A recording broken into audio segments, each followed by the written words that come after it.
कहते हैं फर्श से अर्श तक के सफर में सालों लग जाते हैं, लेकिन अर्श से फर्श तक आने में कुछ ही पल काफी होते हैं। देश की सबसे पुरानी पार्टी कांग्रेस का भी हाल कुछ ऐसा ही है। कुछ सालों पहले तक जो कांग्रेस सियासत की धुरी हुआ करती थी, आज उसकी जीवंत सियासत पर हार का ऐसा ग्रहण लग चुका है जो हटाए नहीं हट रहा, चाहे बात देश की हो या फिर हरियाणा की। कांग्रेस ने अपनी डूबती नैया को पार लगाने के लिए लाख जतन कर लिए, लेकिन हर बार कुछ ऐसी कमियां रह जाती हैं जो कांग्रेस को फिर से हार की जमीन पर पटक देती हैं। हरियाणा में बार बार कांग्रेस जीत की रेस में दौड़ती तो है, लेकिन जैसे ही रेस खत्म होने का समय आता है, कांग्रेस के नेता अपने ही पैरों पर कुल्हाड़ी मारकर कांग्रेस की हार तय करवा देते हैं और यहीं से शुरू होती है कांग्रेस के अर्श से फर्श तक पहुंचने की कहानी। वैसे तो पूरे देश में कांग्रेस का हाल सियासत ऐसा ही है, लेकिन आज की वीडियो में बात सिर्फ हरियाणा कांग्रेस की होगी, जिसमें हम आपको बताएंगे कि कैसे कांग्रेस को हराने के लिए हर बार कांग्रेस ही खड़ी हो जाती है। साथ ही ये भी समझने की कोशिश करेंगे कि आखिर बरसों बाद भी क्यों कांग्रेस में संगठन की नींव डलने की कवायद पूरी नहीं हो पा रही है। ऐसा क्या है और कौन है जो कांग्रेस के संगठन के बीज को हरियाणा में अंकुरित होने से रोक रहा है। एक समय हुआ करता था जब हरियाणा में सिर्फ कांग्रेस हुआ करती थी और तब ये कहावत भी मशहूर थी कि कांग्रेस को सिर्फ कांग्रेस ही हरा सकती है। धीरे धीरे समय बदला तो ये कहावत सच साबित होने लगी। जो नेता हरियाणा में कांग्रेस का मजबूत स्तंभ हुआ करते थे, उन्होंने ही हरियाणा में कांग्रेस की नींव डहानी शुरू कर दी। चाहे बात बंसीलाल, भजन लाल, कुलदीप बिश्नोई, अशोक तंवर, किरण चौधरी जैसे दिग्गज नेताओं की ही क्यों ना हो, कांग्रेस की अर्श से फर्श तक पहुंचने की कहानी में कई ऐसे अध्याय हैं जिसमें कांग्रेस को कांग्रेस नेताओं ने ही गहरे जख्म दिए हैं। लेकिन अफसोस की बात यह है कि इन जख्मों पर मरहम लगाने की बजाय आज भी कांग्रेस के नेता इन्हें कुरेद कर ऐसे घाव में तब्दील कर रहे हैं जो अब किसी मरहम पट्टी से ठीक होने लायक भी नहीं बचे। ये तो जग जाहिर है कि हरियाणा में कांग्रेस की मजबूत नींव के ढहने का सबसे बड़ा कारण कांग्रेस की गुटबाजी है और इस गुटबाजी की शुरुआत हरियाणा में कांग्रेस के उदय के साथ ही हो गई थी। इसलिए शुरुआत शुरू से करते हैं। साल 1966 में जब हरियाणा का गठन हुआ तो संयुक्त पंजाब के हरियाणवी कांग्रेस विधायक भगवत दयाल शर्मा ने प्रदेश की कमान संभाली। मात्र 3 महीने 21 दिन बाद ही प्रदेश में पहला विधानसभा चुनाव हुआ और कांग्रेस ने 81 में से 48 सीटें जीतकर राज्य में पहली बार सरकार बनाई। 10 मार्च 1967 को भगवत दयाल शर्मा फिर से मुख्यमंत्री बने, लेकिन उनकी जीत का जश्न खत्म होता उससे पहले ही कांग्रेस में बगावत छिड़ गई। नतीजा ये हुआ कि महज 13 दिन के अंदर भगवत दयाल शर्मा को कुर्सी छोड़नी पड़ी। भगवत दयाल शर्मा के खिलाफ बगावत करने वाले थे राव बीरेंद्र सिंह, जिन्होंने कांग्रेस के 37 विधायकों को अपने पाले में कर लिया। बाद में जनसंघ, स्वतंत्र पार्टी और निर्दलीय विधायकों के साथ मिलकर सरकार बनाई गई। ये वही घटनाक्रम था जहां से हरियाणा में आया राम गया राम की सियासत भी शुरू हुई। इस कहानी को भी संक्षेप में जानना बेहद जरूरी हो जाता है, क्योंकि ये कहानी हरियाणा कांग्रेस के आज के नेताओं से जुड़ी हुई है। राव बीरेंद्र सिंह ने जब बगावत के बाद नई सरकार बना ली तो एक निर्दलीय विधायक गयालाल भी सत्ता का स्वाद चखना चाहते थे, लेकिन वो पहले राव बीरेंद्र सिंह के साथ ना जाकर कांग्रेस में ही ठहर गए थे। अब इसी असमंजस के बीच गयालाल ने कांग्रेस छोड़ने का फैसला लिया और बीरेंद्र सिंह के साथ चले गए, लेकिन कुछ ही घंटों बाद वो वापस कांग्रेस में आ गए।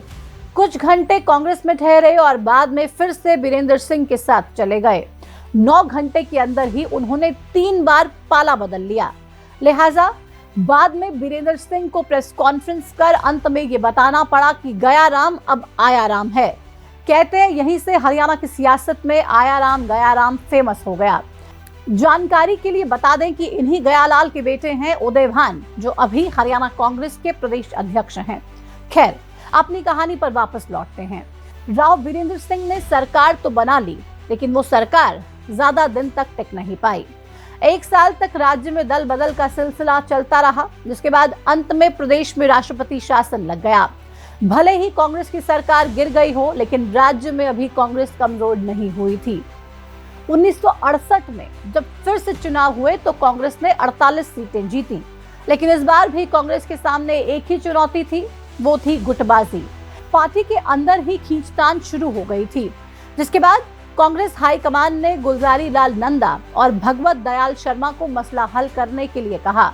इन्हीं दो नेताओं ने चौधरी बंसी लाल को हरियाणा की सत्ता सौंपने पर सभी को राजी कर लिया। अब यहां से हरियाणा के 3 लालों में से एक चौधरी बंसी लाल की नई सियासी पारी का उदय हुआ। इसके बाद कुछ समय तक हरियाणा कांग्रेस में सब कुछ ठीक चलता रहा, क्योंकि बंसी लाल ने कांग्रेस की गुटबाजी को ही खत्म करने का काम किया। हरियाणा में कांग्रेस का वर्चस्व पहले कितना विशाल था, इसे ऐसे समझिए कि साल 1977 में हुए विधानसभा चुनाव में कांग्रेस 90 में से महज 3 सीटें जीती थी, लेकिन 3 साल में ही कांग्रेस ने बिना चुनाव में राज्य में अपनी सरकार बना ली। ये वो दौर था जब हरियाणा में जनता पार्टी में भारी बगावत हुई थी। चौधरी देवीलाल से सत्ता छीनकर भजनलाल ने कांग्रेस की झोली में डाल दी। भजनलाल पूरे दलबल के साथ कांग्रेस में शामिल हो गए थे और कांग्रेस बिना चुनाव के ही हरियाणा की सत्ता में आ गई। इस घटनाक्रम के बाद ऐसा लग रहा था कि अब हरियाणा में भजनलाल कांग्रेस का चेहरा बन जाएंगे, लेकिन हुआ उसका ठीक उल्टा। 1982 में हुए चुनाव में कांग्रेस ने सरकार बनाई और भजनलाल को सीएम बना दिया, लेकिन भजनलाल अपना कार्यकाल पूरा करते उससे पहले ही बंसी लाल को 1986 में कांग्रेस ने प्रदेश की कमान सौंप दी। इस चुनाव के बाद से ही हरियाणा की सियासी हवा बदलने लगी। अब क्षेत्रीय पार्टियों और बीजेपी ने हरियाणा में पांव जमाने शुरू कर दिए थे। 1987 में हरियाणा में एक बड़ा बदलाव हुआ। चौधरी देवीलाल के नेतृत्व वाली लोकदल पार्टी ने 60 सीटें जीतकर कांग्रेस को सत्ता से बाहर कर दिया। इस चुनाव में बीजेपी का लोकदल के साथ गठबंधन था। 1987 के चुनाव से पहले हरियाणा में कांग्रेस की लड़ाई खुद से ही चल रही थी। कांग्रेस नेताओं की बगावत और अंदरूनी कलह कांग्रेस को समय समय पर कमजोर कर रही थी, लेकिन साल 1987 के बाद हरियाणा में क्षेत्रीय दलों और बीजेपी के उदय ने कांग्रेस की स्थिति को और ज्यादा कमजोर करने का काम किया। 1987 के बाद हरियाणा में कांग्रेस की कमजोरी का अंदाजा इस बात से लगाइए कि 1982 से लेकर 2000 तक 5 बार हुए चुनाव में कांग्रेस मात्र एक बार 1991 में ही सरकार बना पाई। आपातकाल और अंदरूनी कलह की वजह से जो जनाधार कांग्रेस ने खोया था, उसे वापस पाना कांग्रेस के लिए टेढ़ी खीर साबित हो रहा था। ये दौर कांग्रेस की कमजोरी का दौर था, जो 2005 में आकर खत्म हुआ। 2005 के बाद हरियाणा में कांग्रेस की एक नई सियासत की शुरुआत होती है। 2 चुनावों से सत्ता में बाहर चल रही कांग्रेस ने 90 में से 67 सीटें जीतकर 2005 में शानदार वापसी की। ये चुनाव भजनलाल के नेतृत्व में लड़ा गया, लेकिन कांग्रेस ने मुख्यमंत्री भूपेंद्र सिंह हुड्डा को बना दिया, जिससे कांग्रेस में फिर से गुटबाजी हुई और भजनलाल ने पार्टी छोड़ दी। बाद में उन्होंने अपनी अलग पार्टी हजका बना ली। इसी बीच साल 2009 के चुनाव में कांग्रेस से निकले भजनलाल ने ही कांग्रेस की मुश्किलों को बढ़ा दिया। इस चुनाव में हजका ने बीजेपी के साथ मिलकर चुनाव लड़ा और कांग्रेस बहुमत से दूर रह गई। हालांकि भूपेंद्र सिंह हुड्डा सरकार बनाने में सफल रहे। भूपेंद्र सिंह हुड्डा ने भले ही अपने 10 साल का कार्यकाल पूरा किया हो, लेकिन इस बीच कांग्रेस में गुटबाजी का आलम भी चरम पर पहुंचने लगा था। इसकी मुख्य वजह थी भूपेंद्र सिंह हुड्डा की जाट केंद्रित राजनीति। वैसे तो हरियाणा कांग्रेस की सियासत जाट केंद्रित ही रही है, लेकिन पहले कांग्रेस के साथ दूसरी जातियों का जनाधार भी रहा। लेकिन भूपेंद्र सिंह हुड्डा के सत्ता में आने के बाद से ये वोटर कांग्रेस से छिटकने लगे। माना जाता है कि भूपेंद्र सिंह हुड्डा के नेतृत्व में कांग्रेस की दलित, ओबीसी और गैर जाट समुदायों के वोट बैंक पर पकड़ कमजोर हुई। इसी वजह से कुमारी शैलजा और अशोक तंवर जैसे गैर जाट नेताओं के साथ भूपेंद्र सिंह हुड्डा का टकराव भी बढ़ता गया। ये टकराव खास तौर पर टिकट बंटवारे के समय और ज्यादा हावी होता चला गया। 2014 के बाद से कांग्रेस को लगातार मिल रही हार के पीछे सबसे बड़ा कारण भी यही माना जाता है। 2014 के चुनाव के दौरान कुमारी शैलजा और भूपेंद्र हुड्डा के बीच टकराव चरम पर पहुंच गया। शैलजा हरियाणा में अधिक प्रभाव देने की मांग कर रही थी, लेकिन भूपेंद्र सिंह हुड्डा ने उन्हें ज्यादा तरजीह नहीं दी। मीडिया रिपोर्ट्स के मुताबिक भूपेंद्र सिंह हुड्डा ने संगठन और टिकट बंटवारे में अपने समर्थकों को प्राथमिकता दी, जिससे कुमारी शैलजा और उनके समर्थकों में असंतोष बढ़ गया। यहाँ से शैलजा और हुड्डा के बीच तल्खियां बढ़ने लगी और हरियाणा कांग्रेस दो फाड़ होती दिखी। लेकिन इसी बीच एक और नेता की आवाज भूपेंद्र सिंह हुड्डा के खिलाफ हो रही थी। वो नेता थे रणदीप सिंह सुरजेवाला। सुरजेवाला हुड्डा के साथ नेतृत्व को लेकर टकराव में थे और संगठन में अपनी पकड़ मजबूत करना चाहते थे, लेकिन हुड्डा ने उन्हें सीमित ही रखा, जिससे सुरजेवाला भी हुड्डा से नाराज रहने लगे। कांग्रेस नेताओं की ये नाराजगी और टिकट बंटवारे को लेकर टकराव ने कांग्रेस को 2014 में सत्ता से दूर कर दिया। वहीं बीजेपी को मोदी लहर के बीच हरियाणा में कांग्रेस की इस गुटबाजी का भी बखूबी लाभ मिला, जिसके चलते पहली बार बीजेपी ने अपने दम पर हरियाणा में सरकार बना ली। देखा जाए तो हरियाणा में कांग्रेस की सियासत को खत्म करने की इबारत खुद ही कांग्रेस ने लिख डाली और अभी भी कांग्रेस के प्रयास कुछ ऐसे ही नजर आते हैं। 2014 में मिली हार से कांग्रेस ने ना तो कोई सबक लिया और ना ही कोई सीख ली।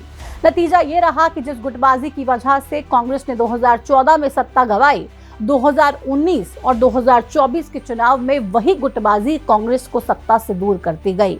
कहा जाता है कि हमेशा से ही कांग्रेस में दो गुट रहे हैं।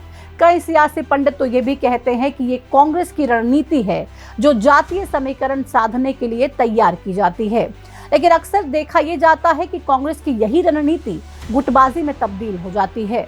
खैर, गुटबाजी के अलावा एक और चीज है जो कांग्रेस को हरियाणा में कमजोर बनाती जा रही है, वो है संगठन का ना बन पाना। कहते हैं संगठन किसी भी पार्टी की रीढ़ की हड्डी की तरह होता है जो पार्टी को खड़ा करने में सबसे अहम भूमिका निभाता है, लेकिन हरियाणा में कांग्रेस का संगठन पिछले एक दशक से भी ज्यादा समय से नहीं बन पाया। शायद यही वजह है कि चुनाव में कांग्रेस बीजेपी के सामने ठीक से खड़े होने की बजाय लड़खड़ाने लगती है।